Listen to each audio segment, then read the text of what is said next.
We're ready? Let's roll. Growing up, I have always been the timid girl, the one who keeps quiet, the one who accommodates everyone, the one who found it difficult to say no, the one who always ensured that everybody else has been catered for, but not Jane herself. That was me, and that for a long time defined who I was. But as I have started walking in this journey of bold faith and authentic identity, I am realizing more and more that there is something about being authentic about the life that I live, that even when things are hard, it is not the time to go and hide behind the curtain. It is not the time to disappear, but it's the time to show up boldly, show up with those scars, and show up just as I am. This is the new Jane, and this is who I am choosing to be, because I'm not going to sit here and talk to you about bold faith and authentic identity when I have not applied it in my life. My name is Jane. Welcome to Make an Impression. I created this space because I want to help you, who is a woman of faith and you're struggling with fear, overcome it so that you can confidently walk in your God-given abilities through faith and bold action. Let's dive into today's conversation.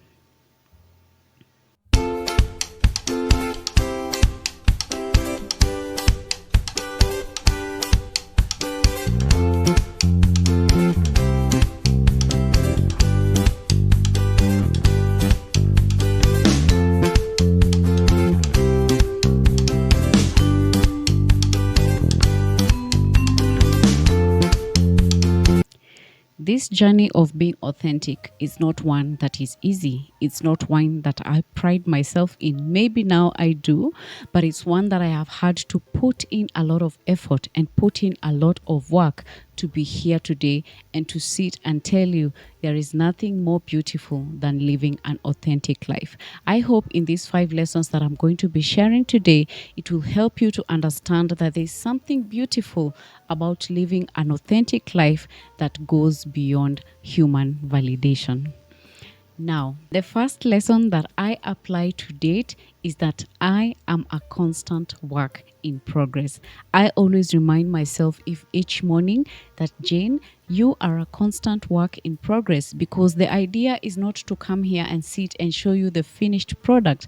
The idea is to take you along the journey so that you can see the transformation that is possible for your life when you start living authentically. So I live in the constant reminder that I am not perfect and I am not searching for the final result so that is what I bring to you. I have to keep reminding myself that this is a journey, and through that journey, as you experience this journey with me, you're able to see the salvation of the Lord. You're able to see the grace that He provides. You're able to see the process that He's able to take you through to the point where you become authentic, to the point where you grow, to the point where you accept your identity in Christ, and to the point where you start practicing it. So the first lesson, and one that I hope we can constantly keep in our minds, is that we are not working as finished products.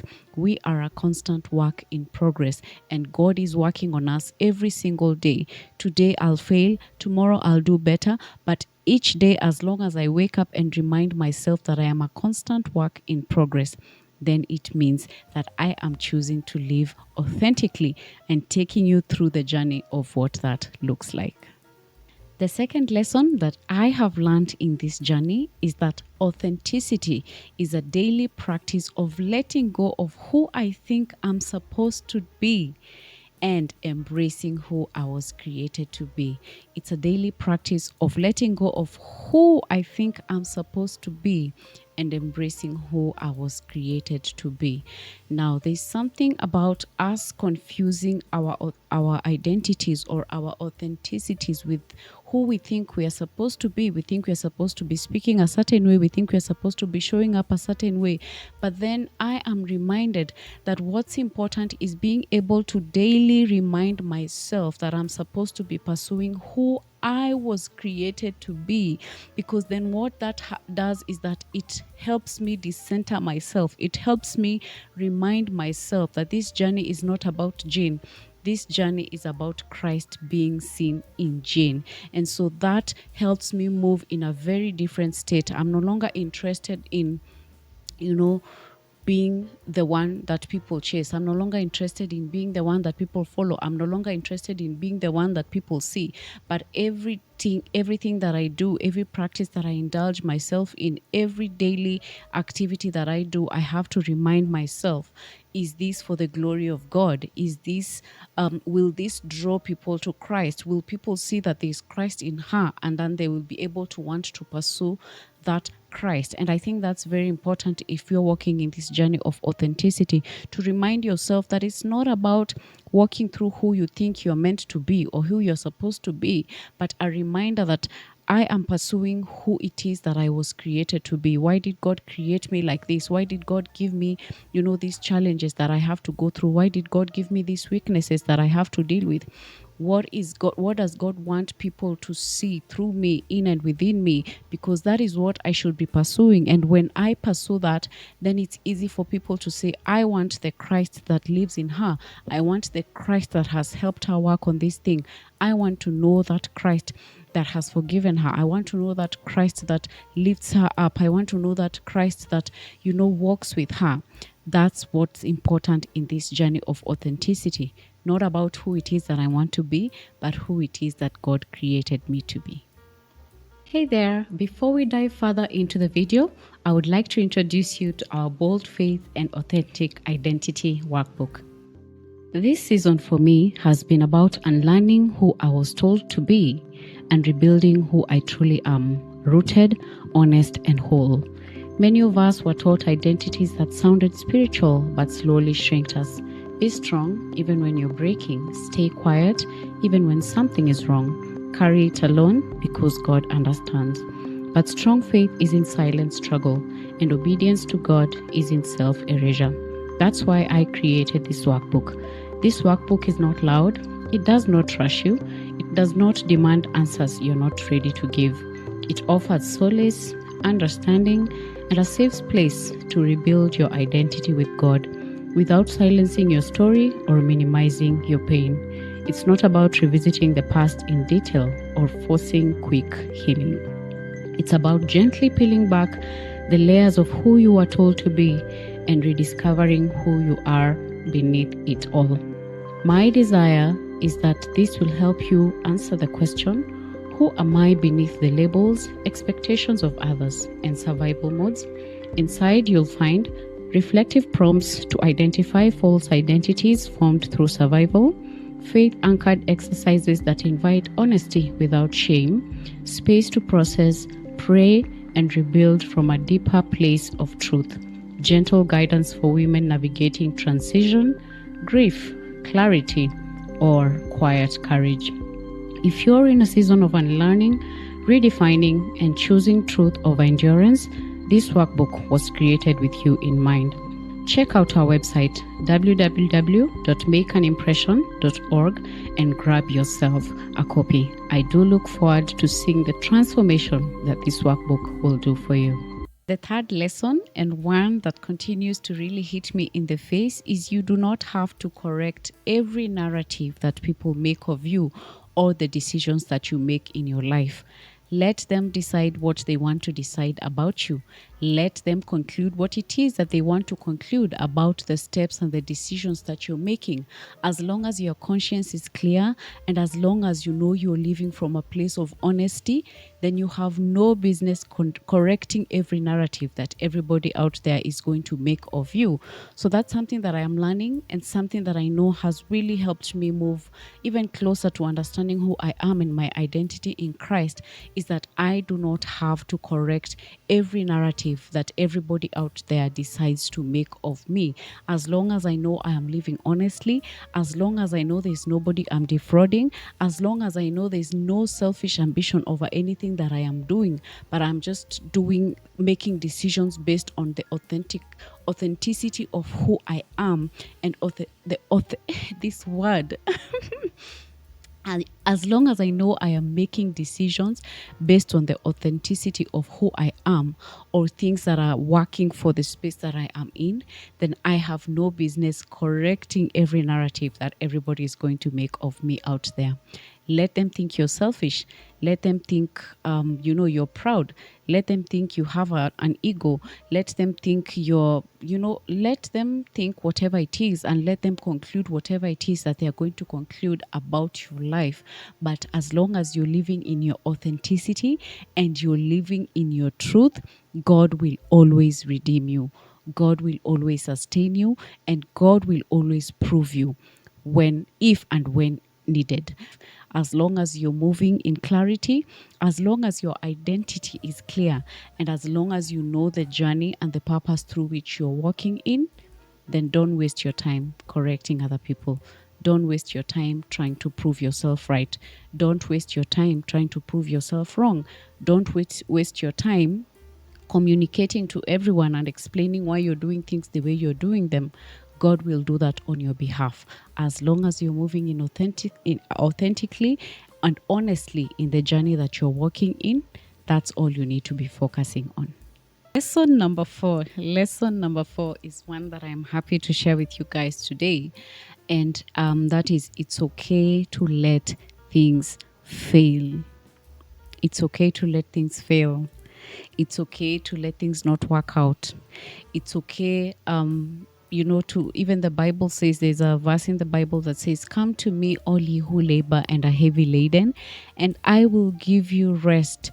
And sometimes we do labor. We really do labor. We labor for the truth. We labor for, our image. We labor for wanting to prove ourselves right. We labor for all these things. But the Bible says, God says, "Come to me, all ye who labor and are heavy laden, and I will give you rest." God is interested in giving you rest. And the only way he can give you rest is if you let him take over. The same way you're letting them decide what they're going to decide about you is the same way you're going to let him take over. Let God take over. Sometimes allow things to fail. Like, it's okay if it's okay if things don't work out the way you had planned for them to. It's okay if dinner got burnt today. It's okay if the kids want to eat snacks and sleep. Like, let things fail. Just let go of perfection, because living an authentic life is also reminding yourself that you're human. It's also reminding yourself that you have blood running through your veins. You have a heart, a heart that gets hurt.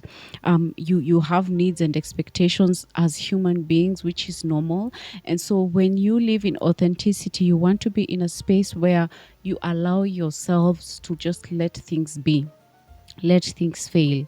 It's okay to not have your door lock repaired for 2 months, 3 months. Like, it's okay to just let things fail. It does not mean that you are a failure. It does not mean that you don't take your responsibilities seriously. It does not mean that there's anything wrong with you. It just means that you are human. And the more we remind ourselves of that, the more we remind ourselves that we are human and we are bound to fail, and we are bound to feel things that we are not supposed to feel, and we are bound to make mistakes, then we start living from a place of authenticity. Because the problem with us, and the reason why we judge people a lot, is because we forget that people are human. We forget that people make mistakes. We forget that people are selfish. We forget that people have their own interests at heart. And we try to paint a picture of this perfect person, and so when they are not perfect, or when they do something wrong, we want to throw it at them. But I am learning that in order to live an authentic life, I have to always constantly remind myself that it's okay to fail. It's okay to let things not work out. It's okay to not win on everything. It's okay for some battles to be left the way they are. It's okay, that's a very beautiful place to operate from, because that constantly reminds me that I am human. I am not perfect. I am not going to do everything perfectly. That is not even my intention, to do things perfectly. It's just to give God what I consider excellent, as far as what I'm able to give. But then if it fails, then it fails. And that's it. The last lesson and what is going to be closing our conversation today is also understanding that authenticity is living in the understanding that you are under the grace and mercy of our Lord Jesus Christ. I constantly have to remind myself that being authentic is not something that comes automatically just because I share my experiences, but it's also a reminder to me that I am living under the grace and mercy of God. And because God has carried me and has brought me to this point, He is able to carry you as well. And so, as long as I am living in that reminder that the only reason I'm being authentic, the only reason I'm able to, share my values, the only reason I'm able to build this thing is because I'm being carried by the grace and mercy of our Lord Jesus Christ. See, the book of Timothy reminds us that for God has not given us the spirit of fear, but of power, love, and a sound mind. And most times when you're not living an authentic life is because you're living from a space of fear. But now, because God is reminding us that He has given us power, love, and a sound mind and self-control, it means that I need to work so hard to not keep living in that space of fear, to not keep thinking about the things that I have failed in, to not think about what went wrong or what went right, but to remind myself that God has given me the spirit of power, love, and a sound mind. And because I have a spirit of a sound mind, I am able to wake up and I am able to continue pursuing purpose and pursuing it in excellence. Because God has given me love, I am able to continue in that space of love. I am able to still attract good love. I am able to still give out the same love that I hope to receive, because that is something that God has given me. So when I am walking in that truth, and when I keep remembering that I am only here because of the grace and mercy of God that carries me, I am able to teach you from that space of humility and that place of an understanding that I haven't made it, or I am not strong, or there's nothing special about me. It is just that there is the grace and mercy of God that carries me. And so I hope that if you see that grace and mercy within me, that you're also able to believe that the same grace and mercy can be extended to you, and you can start living an authentic life. That's it for today's conversation. I hope from the lessons that I have shared, you're able to pick one or two, or you're even able to practice one and start saying, you know what, I was looking at this thing differently, but now because I have listened to this conversation, or because I have this new understanding, I hope that I can start living an authentic life. Thank you so much for tuning in. Please remember to give this video a like. Remember to subscribe if you're new here. And I do look forward to seeing you in the next conversation. Bye.